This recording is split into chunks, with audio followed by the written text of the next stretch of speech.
L'endométriose, avant tout, on peut regarder au niveau du côté de l'acidité qui est donc tissulaire. Elle est souvent accompagnée de cette acidité très marquée. Après, on va surtout parler, je dirais, de l'aspect psychologique de l'endométriose, qui est comme si on n'arrivait pas à prendre notre place en tant que femme ou à accueillir, je dirais, un être. Donc, c'est toujours un rapport avec un enfant ou avec la possibilité d'être une bonne mère, tout simplement. Donc, problème dans le couple.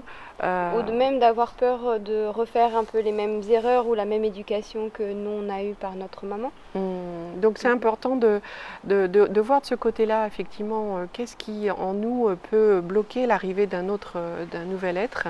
Et puis exprimer clairement, c'est important, ce que l'on ressent.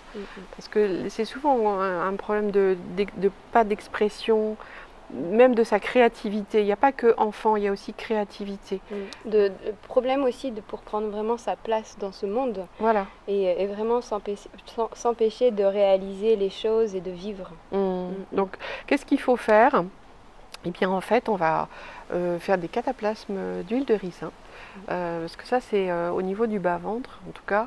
Ça va vraiment aider à, disons, drainer, hein, encore une fois, comme l'huile de ricin aime bien le faire, avec toujours une bouillotte dessus, donc cataplasme d'huile de ricin, plus voilà, du chaud, ou alors on met carrément l'huile de ricin un petit peu tiède, ou alors on rajoute une bouillotte pour pouvoir voilà, faire ce cataplasme. Ouais, ça va vraiment drainer l'utérus et les intestins parce que voilà, l'utérus en fait il est très très proche de l'intestin, donc dès qu'on a une flore intestinale complètement détruite, une paroi intestinale poreuse, et bien automatiquement les molécules qui vont passer et qui ne devraient pas passer vont aller se greffer sur les organes alentours, et le système gynécologique est vraiment juste à côté des intestins, d'où cette problématique de l'endométriose, et notamment liée à cette acidité du corps dont Marion parlait tout à l'heure, qui sont en fait vraiment des toxines, des inflammations, des déchets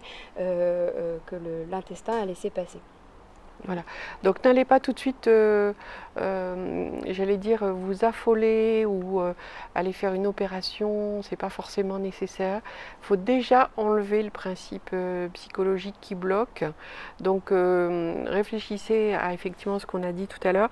Et puis j'allais dire, il y a aussi la possibilité d'aller enlever ça, ne serait-ce que par des techniques de kinésiologie ou telles qu'on le propose. Il y a vraiment des solutions parce que c'est une pathologie quand même qui fait vraiment souffrir les femmes et qui est très mal connue du monde médical d'ailleurs, et généralement on met beaucoup de temps à mettre le diagnostic dessus, et puis en attendant la femme elle a des règles abondantes, ça ne s'arrête jamais, elle va faire de l'anémie, elle va avoir beaucoup de douleurs dans le bas du ventre.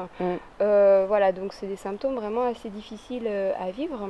Alors il y a différents niveaux d'endométriose, mais en fait c'est vraiment possible de s'en défaire par une très bonne alimentation. Vraiment, n'hésitez pas à mettre des jus dans votre alimentation, encore une fois, parce qu'ils vont aller nettoyer ces intestins, aller nettoyer l'utérus, ils vont permettre de recréer cette paroi intestinale qui était poreuse. Voilà, et puis ne pas hésiter encore une fois à mettre en place des petites diètes, monodiètes ou jeûnes temporaires si on préfère. Voilà, pour vraiment avoir en tête, je dois éliminer, je dois me purger, je dois me nettoyer pour pouvoir aller bien, pour que cette endométriose qu'on appelle pathologie, mais qui est en fait un symptôme de voilà, plus. Hein. Un symptôme de plus, une suracidité du corps, donc voilà, qui se déclenche par tous ces symptômes. Puis n'oubliez pas, à chaque symptôme, c'est forcément un message, c'est pas la faute à pas de chance. C'est important d'en prendre conscience. Parce que c'est vrai qu'on se sent victime de ça, comme si ça nous était tombé dessus, ou bien encore que nos parents ont vécu des choses identiques.